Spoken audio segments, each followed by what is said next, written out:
What's up, everyone? Welcome back to the shop. Today we're going to be doing a breakdown on the BFL at Rocky Point.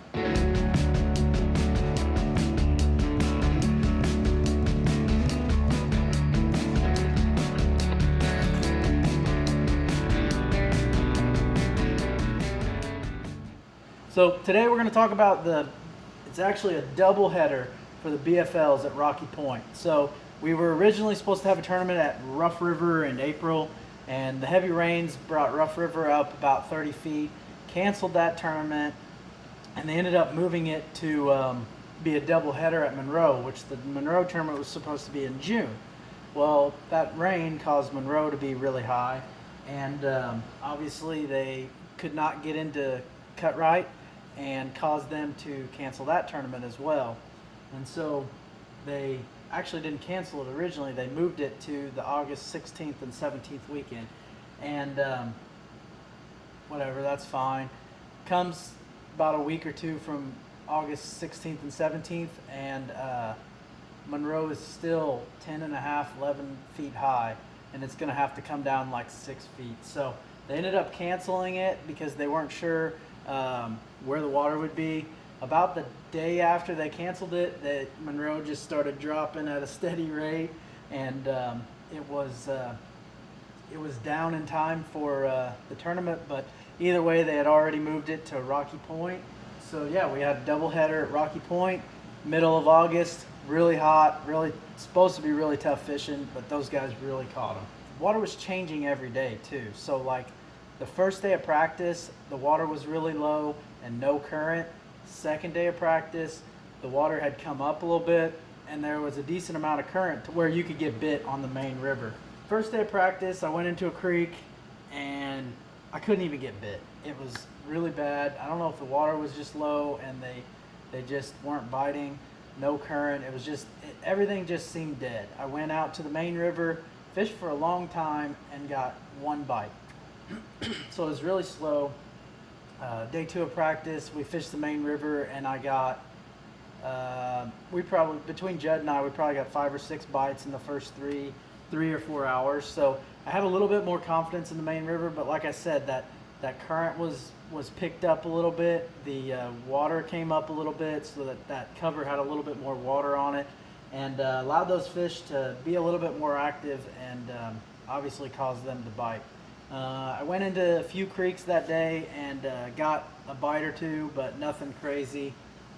Blake got a few bites in a creek, so that gave me a little bit more confidence in the creek after that first day when I did not catch any. But tournament rolls around and the water dropped overnight, and it was back down to that low water with stagnant, not much current at all.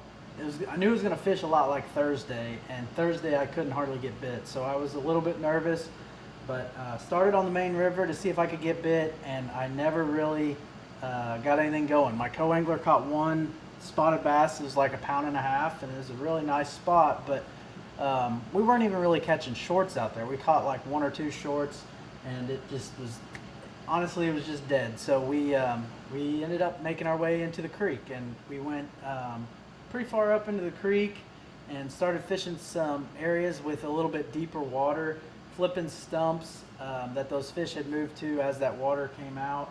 And it started, we pulled into like a small little stretch that we caught them pretty good for a little bit. And I was throwing a green pumpkin tube with a chartreuse dip tail and 5/16 ounce TMO tungsten weight. And I pegged that weight in order to keep my bait with the weight as it fell down through the water. But I threw that on a 7-foot medium heavy rod.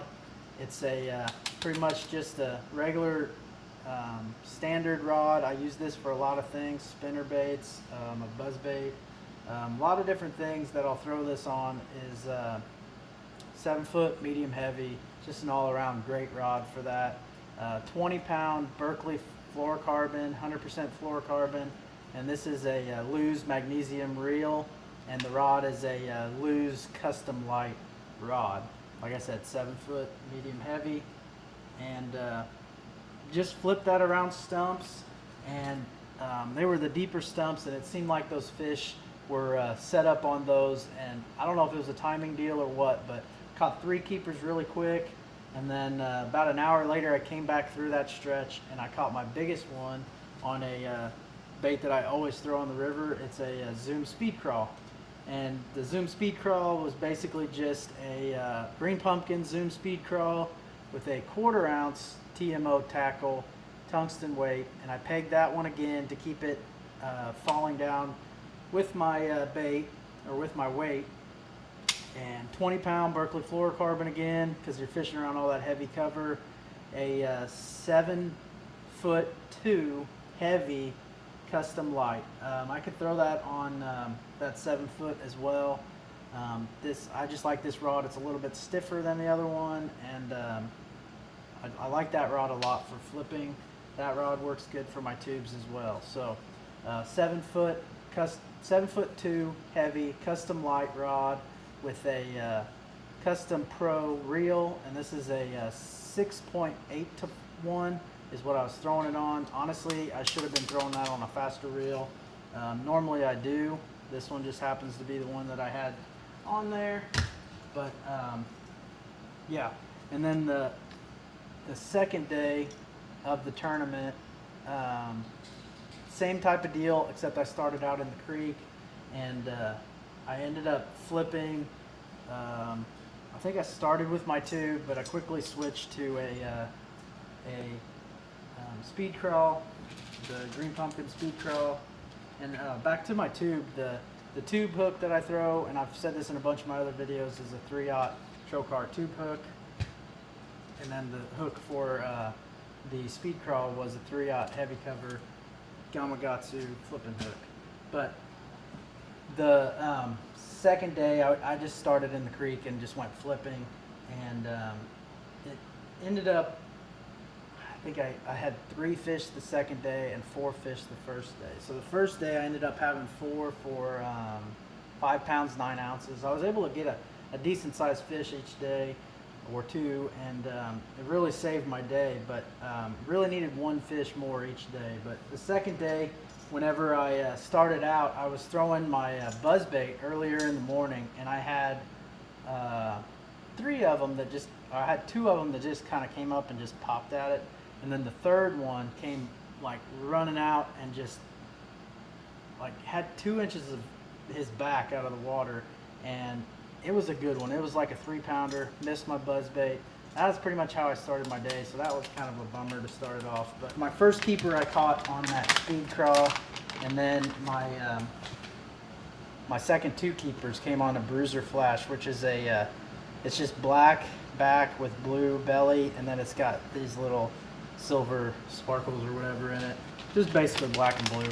And I flipped that on the same rod as this, as my speed crawl, 1/4 ounce weight with that same 3/0 heavy cover flipping hook. And I think because it started raining and stuff, I started throwing a little bit darker color. There was more cloud cover and everything, and I was able to get 2 really good bites towards the end of the day that saved my day. One was like a 2.5, and the other one was like a 2-pounder. So I was really happy with that, but ended up having 5 pounds 1 ounce the second day. I finished 18th the first day, and I finished 25th the second day. Moved up to 6th place after the weekend. Kind of have a shot at AOI, but also not really. I think I'm like 26 or 29 points behind Chris Wilkinson, and last tournament is on the river, so that's not really looking good, but we're going to give it L, and we're going to see if we can pull that one off. Like I said, the last tournament is at Tanner's Creek. It is September 20th and 21st, super tournament. Hopefully we can get a top 10 there. Hopefully we can get on something to potentially win that tournament. It'd be a really good way to end out the year.